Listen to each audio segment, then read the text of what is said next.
I'm Faye What, and let's queer up South Florida and Florida. 4 dead after car crashes into Tampa LGBTQ plus club. Community mourns. 4 people are dead and more than 10 are injured after a driver sped onto a sidewalk and crashed into the entrance of Bradley's on 7th, a beloved queer nightclub in Tampa's Ybor City. Authorities say the crash happened after police spotted 2 cars racing. The cars split up and one driven by 22-year-old Silas Kenneth Sampson entered downtown Tampa. When officers tried to stop him, Sampson sped away.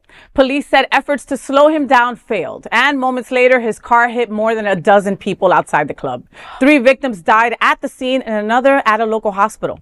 Tampa Police Chief Bercaw informed, quote, "They were out in Ybor, having a good time, expecting to go home safely, and a careless, reckless driver takes everybody's lives in his hands," end quote. Club owner Bradley Nelson called the crash a horrific event. On Saturday night, over 100 people gathered at a vigil organized by Pride of Tampa to honor those lost and injured.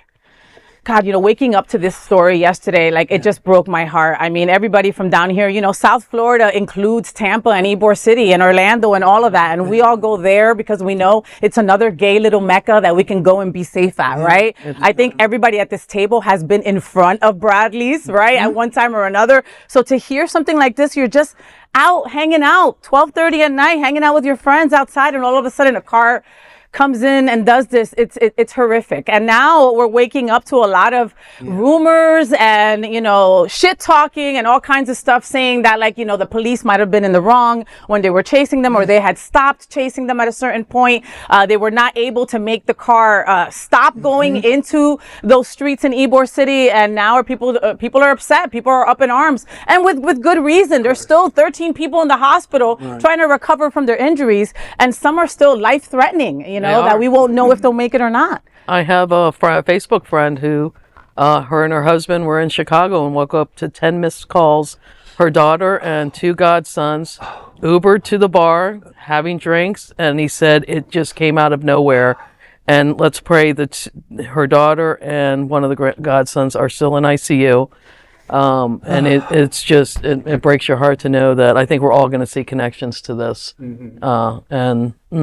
Terrible. Well, it's one of those things, some cities have turned districts such as this into pedestrian-only areas where you have to park your car, and that might be the future of these kinds of places. Just foot traffic only, you park your car or you take Uber to wherever it is you're trying to get to.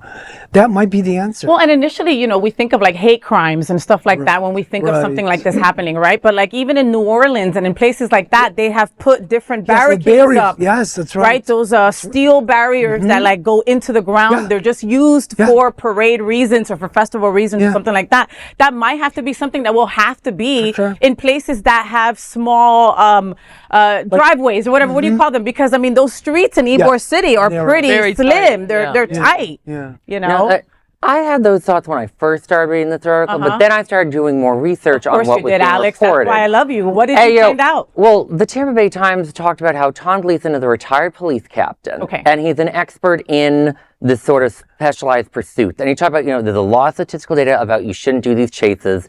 And he talked about, the problem when you loosen policies is the risk to troopers, officers, deputies, and the public goes up. He said, that's what you just saw.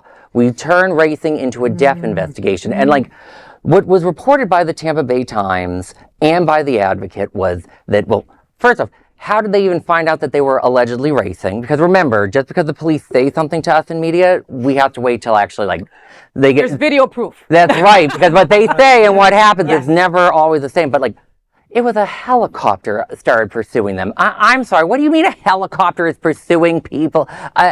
Whether they were racing or not, if I was a 22-year-old kid, which is who this is, I would be freaked out. And then the troopers started pursuing them, and then they do a maneuver, and then, quote-unquote, moments later, he just happened to crash into something. Sure, it's unrelated. Sure, the police had nothing to do with it, right? We have seen out-of-control state troopers in this state for a very long time, and this is just more fact that DeSantis' troopers are more of a harm to our community than a help. Tampa's police don't do this crap. And if Tampa's police were involved, I think this wouldn't have happened.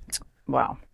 Well, there is no other queer nonprofit media platform like this in the entire world. Support our LGBTQ stories by sharing them and subscribing to Queer News Tonight.